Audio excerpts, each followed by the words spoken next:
प्रथम आज आपण सुरू करूया.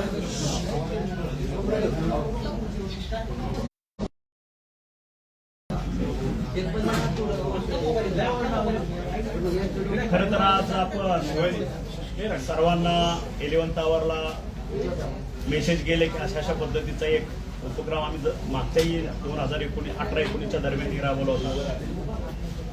खरं तर ही दुःखद घटना आणि मी मगाशी आपल्याकडे येऊन गेलो. आपल्याला उशीर होतोय, तुमच्या बाकीचाही तुम्हाला कव्हरेज करायचं असतं, तरी सुद्धा आपण या ठिकाणी ज्या पद्धतीचं काम आहे त्याला अनुसरून तुम्ही सगळ्यांनी वाट बघितली, त्याबद्दल मी आपल्याला धन्यवाद देतो आणि उशीर झाल्याबद्दल परत एकदा मी दिलगिरी व्यक्त करतो. तुम्ही बघितलं असेल की गेल्या 2 महिने झालं, 2-3 महिने आरक्षणाच्या बाबतीत वेगवेगळे राजकीय पक्ष वेगवेगळी भूमिका मांडतायत. प्रत्येक जण आपापल्या पद्धतीने चाललेला आहे. असंच 2017-18च्या दरम्यान सुद्धा मराठा आरक्षणाच्या बाबतीत जवळपास 58 मोर्चे निघाले, शांततेच्या मार्गातून निघाले आणि परत टोकाची भूमिका घेऊन मराठ्यातल्या काही तरुणांनी अगदी उद्विग्न होऊन जवळपास त्यावेळेस 42 माझ्या तरुण मुलामुलींनी आत्महत्या केल्या. खरं तर हे त्याच्यावरचं सोल्युशन नाही. आपला देश स्वतंत्र होताना सुद्धा महात्मा गांधींनी सुद्धा लढा उभा केला, अहिंसेच्या मार्गातून उभा केला, अनेक आंदोलन केली, मोर्चे केले, उपोषण केली. मला वाटतं त्या काळात सुद्धा अशा पद्धतीचं उद्विग्नता आणि इतक्या टोकाची भूमिका घेऊन आत्महत्येचं प्रमाण असं काही झालेलं नाही. पण आता एक आरक्षण एक मुद्दा म्हणजे जगण्यातल्या पूर्ण एवढ्या मोठ्या आयुष्यातला एक भाग म्हणजे आरक्षण आहे. 100% तो काही जगण्याचा मार्ग नव्हे. त्यावेळेसही मी असंच माझ्या तरुण मुलामुलींना मराठ्यांचं आवाहन केलं होतं की आत्महत्या हे ह्याच्यावरचं सोल्युशन नाही. हे आपण सगळ्यांनी मिळून हातात हात घालून मागणी करणं आपलं काम आहे. जोपर्यंत आपलं गोल अचीव्ह होत नाही तोपर्यंत आपण लढत राहणे, संयमानं लढत राहणे, अहिंसेच्या मार्गानं लढत राहणे आणि आपल्या समाजामध्ये जागृती करणे हा त्याच्यातला भाग आहे. पण ज्या पद्धतीचं आजही पुन्हा ह्या मुलामुलींनी जी टोकाची भूमिका घेतली, आत्महत्या केली, खरं तर मला परत एकदा आपल्या माध्यमातून माझ्या संपूर्ण समाजाला सांगायचं आहे, माझ्या छत्रपतींच्या माध्यमातून सगळ्या समाजाला सांगायचं आहे की आज हे 40 पण त्यावेळेचे 40-41 आज हे 35 माझी मुलं गेली. त्या घरातला एक वंशाचा दिवा करता पोरगा 18 ते 22 वर्षाचा 30 वर्षाचा गेल्यानंतर त्या कुटुंबाकडे नंतर कोणी बघतो का? हे होईल, आरक्षण मिळेल, आरक्षण मिळणार नाही, काहीतरी होईल, तडजोड होईल, हा विषय संपून जाईल. पण त्या घरातला दिवा एकदा विझल्यानंतर त्या कुटुंबाची अवस्था काय होते? त्याला एखादी त्याची समजा लग्न झालेलं असेल तर त्याला एखादा लेकरू बाळ असेल तर त्याची अवस्था काय असते? त्या महिलेची अवस्था काय असते? त्याच्या वृद्ध आई बापाची अवस्था काय असते? त्याच्यावरती अवलंबून असणाऱ्या व्यक्तीची अवस्था काय असते? ते घर पुढं अस्तित्व टिकू शकत नाही, ते जगण्यात लायक राहत नाही. ही आतापर्यंतची परिस्थिती आहे.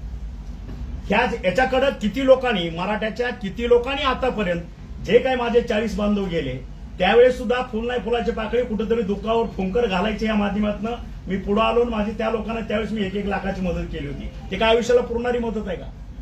कुठंतरी एक सावरायचं, कुठंतरी एक आधार द्यायचा हा त्याच्यातला एक भाग आहे. आजचा सुद्धा तोच भाग आहे. कुठंतरी सावरायचं आणि आपल्या सगळ्याच्या माध्यमातून कळकळीचे हात जोडून साष्टांग दंडोट घालून माझ्या समाजातल्या तरुण मुला मुलींना, माझ्या समाजातल्या बांधवांना कळकळीचं आवाहन करतोय की हे टोकाचं भूमिका नका घेऊ. कारण एकदा तुम्ही गेल्यानंतर तुमच्या कुटुंबाचा पहिला विचार करा. मग हे आरक्षण मिळवायचं किंवा काय करायचं हे कुणासाठी करायचं आहे? सगळे जर त्याचा उपभोग घेणार, त्या ठिकाणी ती एन्जॉय करणारा माणूस किंवा ती व्यक्ती, ती मुलगा, ती मुलगी जर माझ्या समाजातली अशा पद्धतीतून नष्ट होत असेल, अशा पद्धतीचा एक मेसेज जात असेल तर आरक्षण घेऊन करायचं काय? मग हे मिळवतोय कुणासाठी? हा लढा कुणासाठी चाललेला आहे? आणि म्हणून आपल्या सगळ्याच्या माध्यमातून मी माझ्या संपूर्ण मराठा समाजाला परत आवाहन करतोय की टोकाची भूमिका घेऊ नका. शासनाच्या पद्धतीनं काम करतंय. ज्याला कुणाला ह्या माध्यमातून वेगवेगळ्या भूमिका मांडायच्या त्या मांडतायत. आज ह्या ठिकाणी मी माझी कुठलीही भूमिका मांडणार नाही. माझी एकच भूमिका आहे माझ्या समाजाची. ज्या समाजामध्ये मी जन्मलोय त्या समाजाचं मी देणं लागतो. त्या मातीत मी जन्मलोय. ते माझं आणि त्या मराठ्यांचं, आमचं रक्त एक आहे. त्याच्यासाठी काहीतरी करायचं, ही माफक भूमिका आज आपल्या माध्यमातून मी मांडतोय. आणि परत आपल्या माध्यमातून माझ्या समाजातील तरुण तरुणींना एकच आवाहन करतो, ह्याच्यावर आत्महत्या हे ह्याच्यावरचं सोल्युशन नाही. अंतिम साध्य हे नाही. अंतिम साध्य आरक्षण सुद्धा नाही. आपण जिवंत राहिलो, आपण असलो, आपलं अस्तित्व असलं तर हे आरक्षण, तर हा सगळा संसार. अदरवाईज ह्याला काहीही अर्थ नाही.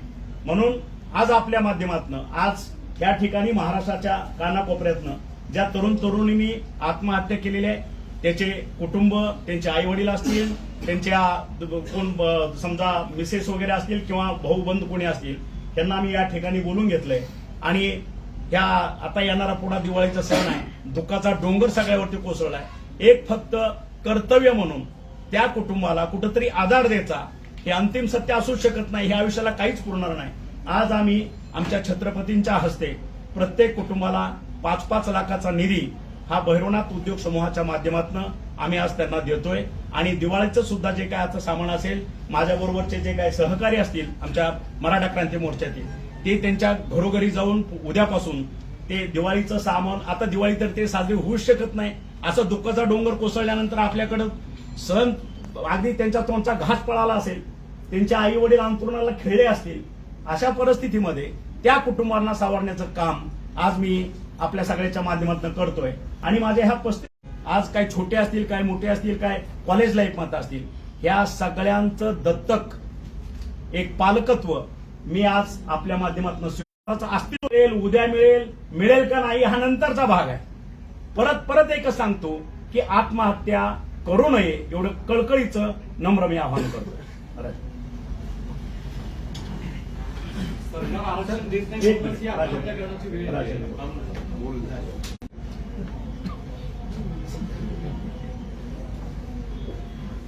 आज सकाळी नामदार डॉक्टर तानाजी सावंत